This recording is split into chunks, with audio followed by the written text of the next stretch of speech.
Doctor Mohammad ইউনূসের বিরুদ্ধে রাষ্ট্রদ্রোহের অভিযোগ এনে মামলা করার ঘোষণা। অভিযোগ তুলেছেন মহসিন রশিদ, যিনি বাংলাদেশ মুসলিম লীগের সভাপতি ও সুপ্রিম কোর্টের সিনিয়র আইনজীবী। তার দাবি, ডক্টর ইউনূসের কর্মকাণ্ড শুধু সংবিধান লঙ্ঘনের মধ্যেই সীমাবদ্ধ নয়, বরং তা রাষ্ট্রদ্রোহের পর্যায়ে পড়ে। সরকার পদক্ষেপ না নিলে নিজেই আইনগত ব্যবস্থা নেবেন বলেও জানান তিনি।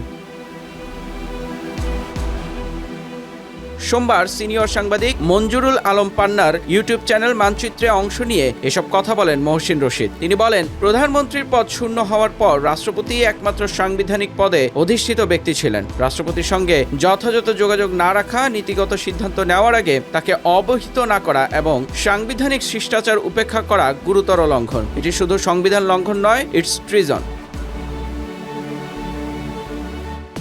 তিনি আরও অভিযোগ করেন, রাষ্ট্রপতিকে তার সাংবিধানিক দায়িত্ব যথাযথভাবে পালন করতে দেওয়া হয়নি। তাকে ভয়ভীতি দেখিয়ে মানসিক চাপে রাখা হয়েছে এবং রাষ্ট্রপতির কাছে পাঠানো নথিতে সই করানো হয়েছে। মহসিন রশিদ বলেন, একজন সাবেক উপদেষ্টা রাষ্ট্রপতিকে চোর বলেছিলেন। যার হাতে শপথ নিয়েছেন তাকেই চোর আখ্যা দেওয়া হয়েছে। প্রেস উইং অপসারণ, বঙ্গভবন ঘেরাও এবং রাষ্ট্রপতিকে অপসারণের চেষ্টার ঘটনাগুলোকে তিনি রাষ্ট্রীয় শিষ্টাচার বিরোধী কর্মকাণ্ড হিসেবে উল্লেখ করেন। এসব ঘটনার সঙ্গে ডক্টর ইউনূসের সম্পৃক্ততা বা নীরব সমর্থন ছিল কিনা তা খতিয়ে দেখতে তদন্ত কমিটি বা কমিশন গঠনের দাবি জানান তিনি।